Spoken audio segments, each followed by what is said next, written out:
I remember the moment I felt called.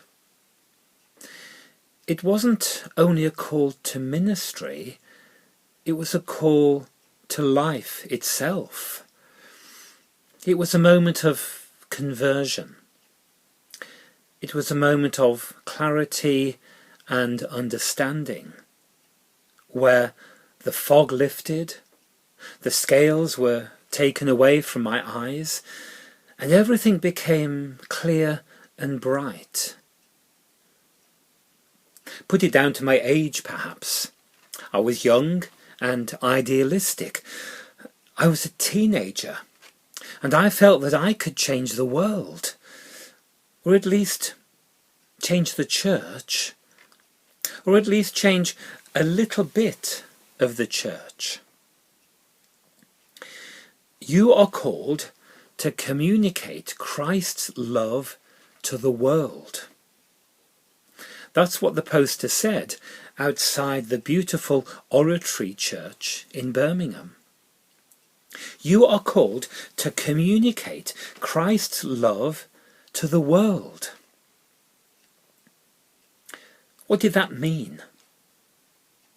Did it mean that God was calling me overseas to a life and work of a missionary?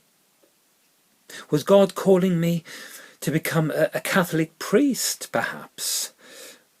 I didn't know. I wasn't sure. I didn't know anything really back then.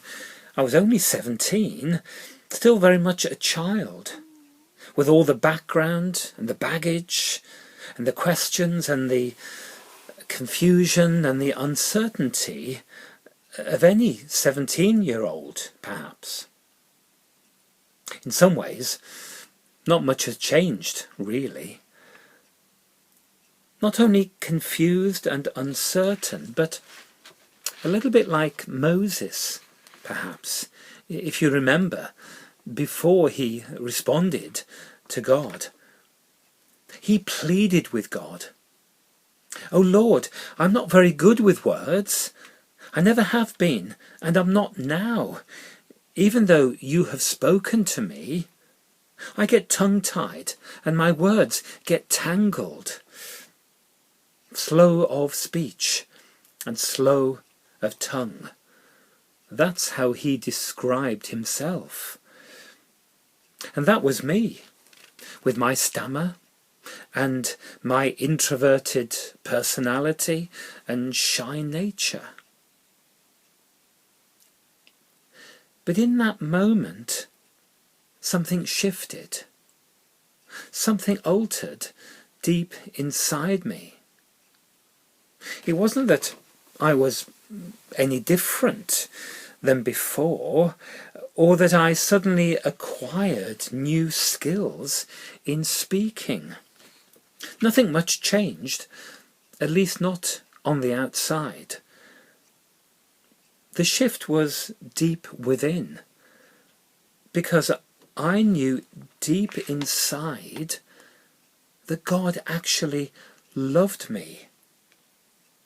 Loved me. Vocation, my vocation, was a call not simply to ministry, but a call to begin a journey of faith. Yes, I'd been to church every week forever, but it was very much churchianity for me. Churchianity, not Christianity, not true Christian living. It was going through the motions of attending church and all the different activities in church.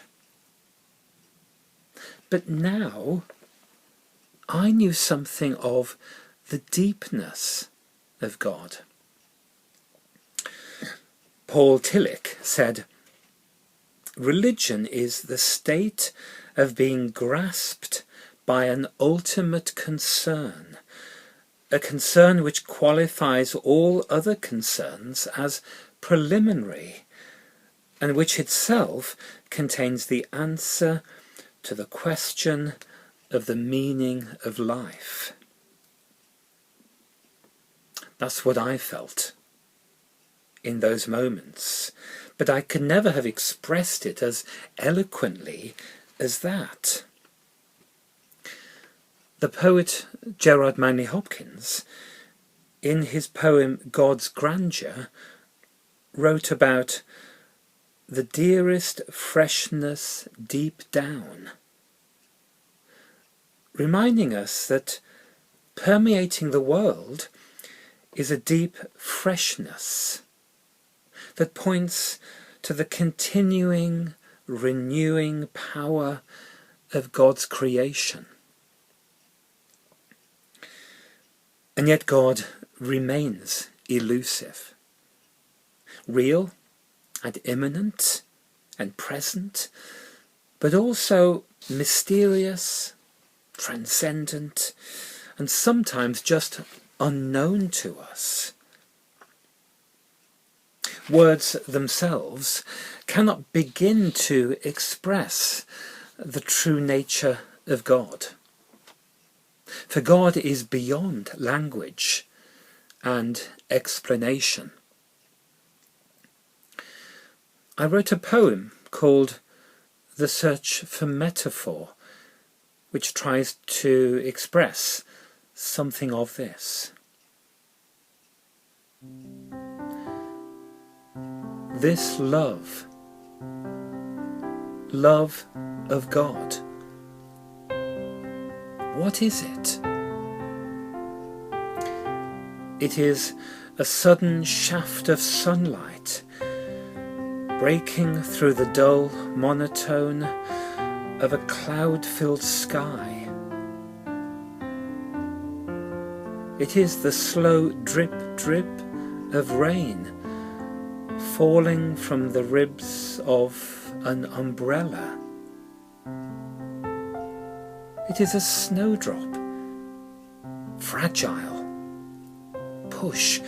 pushing through earth, stone, weed, at winter's end.